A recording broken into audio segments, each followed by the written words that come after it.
আসসালামু আলাইকুম বন্ধুরা, আশা করি সবাই ভালো আছেন। জয়েন্ট বর্ডার গার্ড বাংলাদেশে 104তম ব্যাচে সিপাহী জিডি পদের বিশাল নিয়োগ দেওয়া হয়েছে, যার জাতীয় বেতন স্কেলে বেতন 2015 অনুযায়ী 9,000 থেকে 21,800 টাকা। চলুন দেখা যাক আবেদনের শর্তাবলী কি দেওয়া আছে।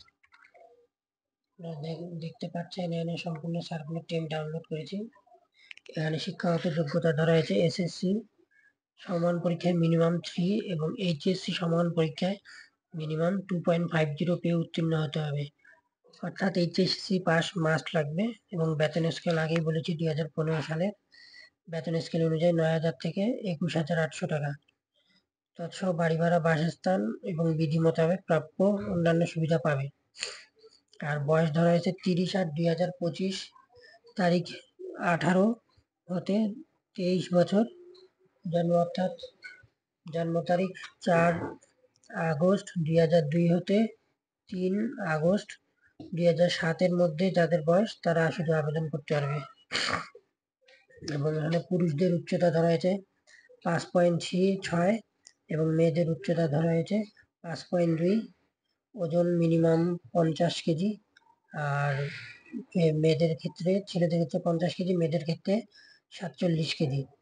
আর বুকের মাপ 32 ইঞ্চি বাই 34 ইঞ্চি হচ্ছে ছেলেদের ক্ষেত্রে, আর মেয়েদের ক্ষেত্রে 28 ইঞ্চি বাই 30 ইঞ্চি। আর দৃষ্টিশক্তি দুজনের 6/6। অবশ্যই অবিবাহিত প্রার্থী আবেদন করতে হবে, কোনো তালাক প্রাপ্ত ব্যক্তিরা আবেদন করতে পারবেন না।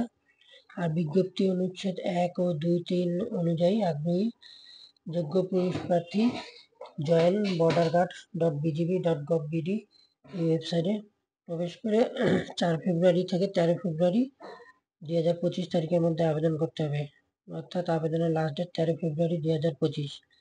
বন্ধুরা, আমার এই ইউটিউব চ্যানেলে এই বিজিবির আবেদন করার একটি ভিডিও আছে, চাইলে ওখান থেকে দেখে নিতে পারেন।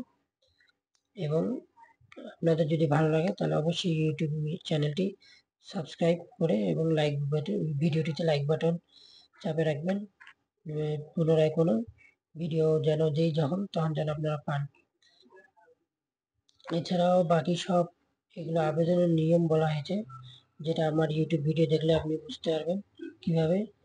আগে গতবার ছিল, এর আগে ছিল 200 টাকা আবেদন ফি, এখন এটা করা হয়েছে আবেদন ফি কমায় 56 টাকা, যা বিকাশ, নগদ, রকেট যে কোনো একটা পেমেন্ট সিস্টেমের মাধ্যমে আপনি দিতে পারবেন।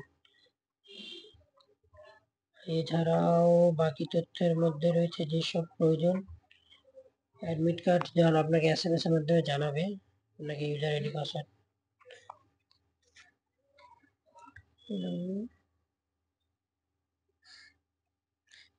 পাসওয়ার্ড জানাবে, সেটা অবশ্যই ডিলিট করবেন না।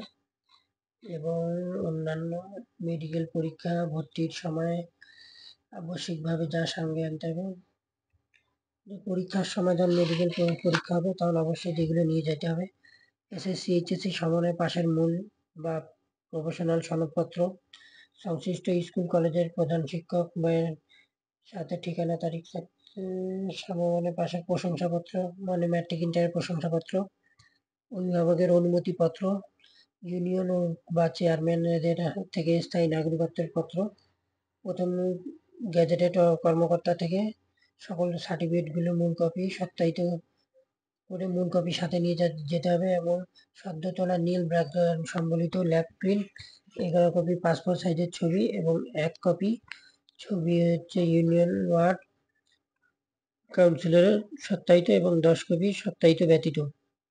ছবিটি ভালোভাবে মনে রাখবেন, 11 কপি লাগবে পাসপোর্ট সাইজের ছবি, আর মধ্যে 1 কপি লাগবে হচ্ছে ইউপি চেয়ারম্যান অথবা ওয়ার্ড কাউন্সিলের দ্বারা সত্যায়িত করা, শুধুমাত্র একটি কপি।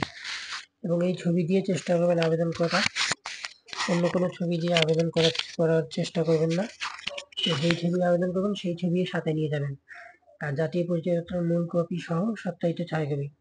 অনেকে শুধু জন্ম নিবন্ধন দিয়ে আবেদন করার চেষ্টা করবেন, কিন্তু এরা জাতীয় পরিচয়পত্র উল্লেখ করেছে, অর্থাৎ আপনার জাতীয় পরিচয়পত্রও দিতে হবে। অবশ্যই জাতীয় পরিচয়পত্র দিয়েই আবেদন করবেন।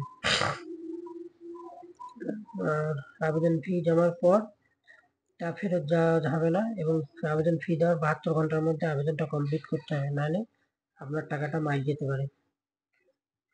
ওই আবেদনের নিয়মাবলী দেখে নেবেন, আমার ইউটিউব ভিডিওতে দেওয়া আছে। আশা করি আপনাদের ভিডিওটি ভালো লাগছে। আসসালামু আলাইকুম। আমার এই চ্যানেলটি সাবস্ক্রাইব করে রাখবেন।